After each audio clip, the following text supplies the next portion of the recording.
दोस्तों कैसे हैं आप लोग। स्वागत है आप सभी का पांडे जी टेक्निकल 2.0 के इस शानदार वीडियो में। दोस्तों आज हम आपसे डिस्कस करेंगे कि पॉलिटेक्निक के सेमेस्टर एग्जाम में 80% नंबर कैसे लाएं। मैं अपना 80% नंबर कैसे लाया था, आपको कैसे लाना है, सारी बातों के बारे में डिस्कशन आज के इस वीडियो के माध्यम से हम करेंगे।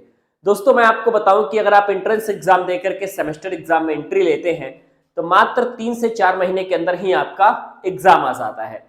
या फिर अगर आप देखते हो कि एक सेमेस्टर से दूसरे सेमेस्टर के बीच का जो गैप रहता है मात्र 3 से 4 महीने तक होता है और इसी में आपका सेमेस्टर एग्जाम आ जाता है। इसी में आपको 5-5 किताबें पढ़नी है, इसमें ही आपको सारी चीजों का प्रोसेस भी करना है। तो कैसे हमको तैयारी करनी चाहिए सेमेस्टर एग्जाम की, आइए हम डिस्कस करते हैं। दोस्तों सबसे पहली बात, अगर आप सेमेस्टर एग्जाम के बारे में डिस्कशन करोगे तो आपको मालूम चलेगा कि टोटल आपके पास जो है 5 सब्जेक्ट पढ़ने को मिलते हैं या फिर किसी किसी सेमेस्टर में आपके 6 सब्जेक्ट भी पढ़ने के लिए मिल जाते हैं। ठीक है, अब जरूरी है क्या कि इन सभी चीजों का किताब आपके पास हो। देखिए मैंने कैसे पढ़ा था मैं आपको बताता हूं। मेरे पास जो है सभी किताबों की फोटोकॉपी थी।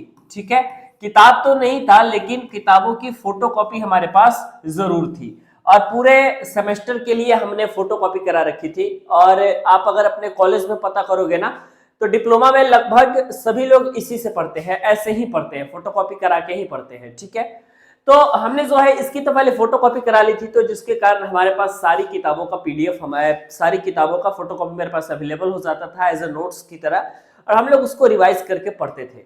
लेकिन अगर आपके पास बहुत ज्यादा टाइम नहीं है तो आपको क्या करना है, मैं आपको सिंपल से तरीके बता देता हूं। ठीक है, पॉलिटेक्निक में सेमेस्टर एग्जाम का जो रूल है दोस्तों वो आपका ये है कि जो चीजें आपकी पूछी जाती है वो आपकी प्रीवियस ईयर की ही चीजें होती हैं। ठीक है, मतलब आप सेमेस्टर एग्जाम के क्वेश्चन को देखोगे तो अगर आपने लास्ट 5 ईयर के क्वेश्चन पेपर को आपने सॉल्व कर लिया तो आप मान करके चलिए कि 50 नंबर का जो आपका थ्योरेटिकल पेपर होता है उसमें 30 प्लस नंबर आप लाने के लिए एबल हो जाएंगे अगर आपने लास्ट 5 ईयर के सभी क्वेश्चंस को अटेम्प्ट आपने कर लिया है तो। ठीक है, क्योंकि जो क्वेश्चन पूछे जाते हैं ये आपका लास्ट 5 ईयर से ही पूछे जाते हैं और इसके लिए आप लोग जो है क्वेश्चन बैंक वगैरह टाइप का खरीदते हो। ठीक है, अब अगर आप क्वेश्चन बैंक के बारे में कहोगे तो डिप्लोमा में सरन, गोल्ड, अवतार, इस तरीके का विद्या वगैरह काफी सारी चीजें चलती है।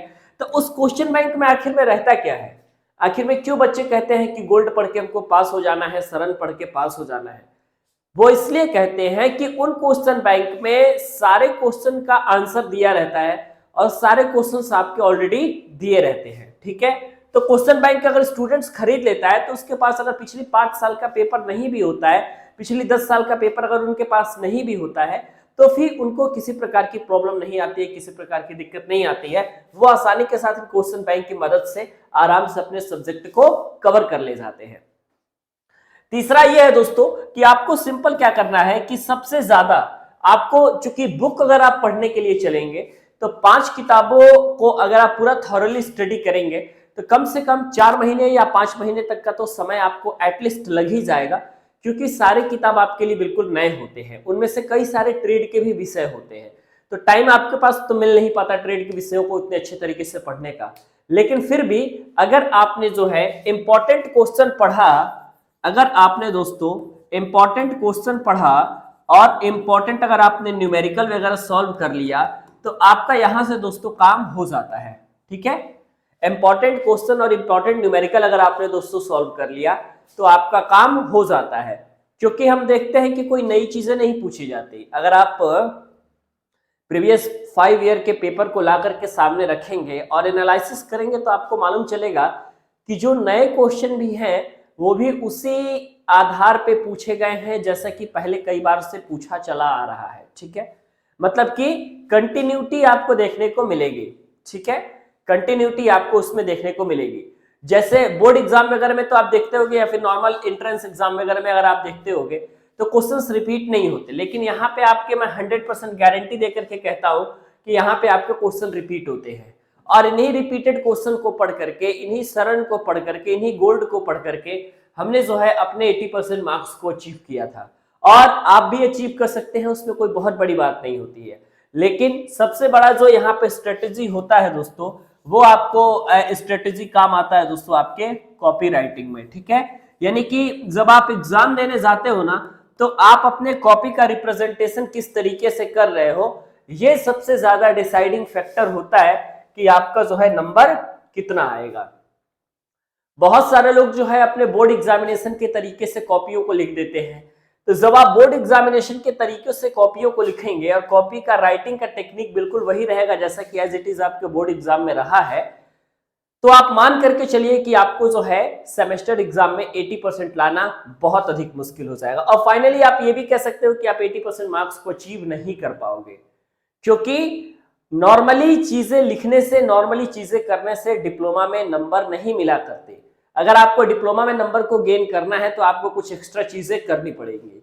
अब आपके पास सवाल ये आता है कि सर एक्स्ट्रा चीजें में हम क्या कर सकते हैं? तो एक्स्ट्रा चीजें में आप पहला चीज कर सकते हो कि आप डायग्राम बना सकते हो, ठीक है। उसके बाद आप क्या कर सकते हो, डायग्राम बनाने के अलावा जो है आप लोग सबसे ज्यादा से ज्यादा पेजेस को भर सकते हो। जितना ज्यादा पेज को भरोगे नंबर आपको उतना ही ज्यादा मिलेगा। ऐसा नहीं है कि अगर आपने बिल्कुल सही और सटीक आंसर आपने अगर किसी क्वेश्चन का लिखा है, अगर वो 2 से 3 लाइन में ही हो जा रहा है और आप ये सोच रहे हैं कि हमने तो बिल्कुल सही लिखा है जैसा कि हमने बोर्ड में लिखा करते थे हम, तो नंबर नहीं मिलेगा। क्योंकि बोर्ड में 90% 95% पाने वाले बच्चे जब डिप्लोमा का सेमेस्टर एग्जाम को देते हैं तो अपने 65% और 66% नंबर को देख करके उन्हें भी यकीन नहीं होता कि आखिर में यहाँ हो क्या रहा है। आप जब तक डायग्राम नहीं बनाएंगे, आप जब तक ज्यादा से ज्यादा पेजेस को नहीं लिखेंगे, आप जब तक दोस्तों हेडिंग बना करके अपने आंसर्स को नहीं लिखेंगे, पैराग्राफ में अपने आंसर्स को नहीं लिखेंगे, हिंदी और इंग्लिश में मिक्स करके अपने आंसर्स को नहीं लिखेंगे, कुछ एक्स्ट्रा चीजें नहीं करेंगे अब तक अपनी कॉपियों में, तो आपको नंबर मिलना मुश्किल है।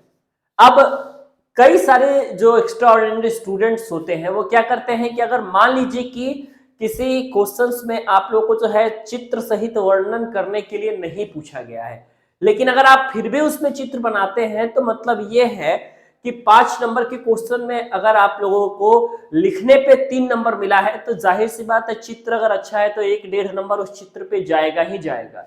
और नंबर अगर बढ़ रहा है किसी का तो इसी रेशियो में, इसी तरीके से बढ़ता है।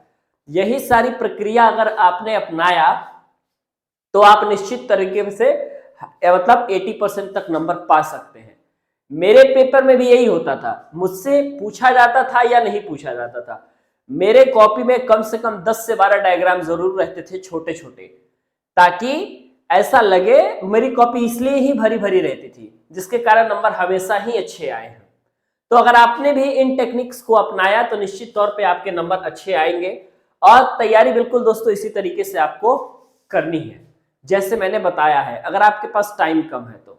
और अगर आप दोस्तों हमारे कोर्स से जुड़ना चाहते हैं, आप ये चाहते हैं कि हम पांडे जी टेक्निकल के कोर्स से जुड़ के तैयारी करें, तो आप प्ले स्टोर में पांडे जी टेक्निकल एप्लीकेशन को डाउनलोड कर सकते हैं। और पांडे जी टेक्निकल एप्लीकेशन को डाउनलोड करने के बाद दोस्तों आप सेमेस्टर एग्जाम के कोर्स में जुड़ सकते हैं, जिसके लिए फीस आपके पास मात्र 299 रखी गई है।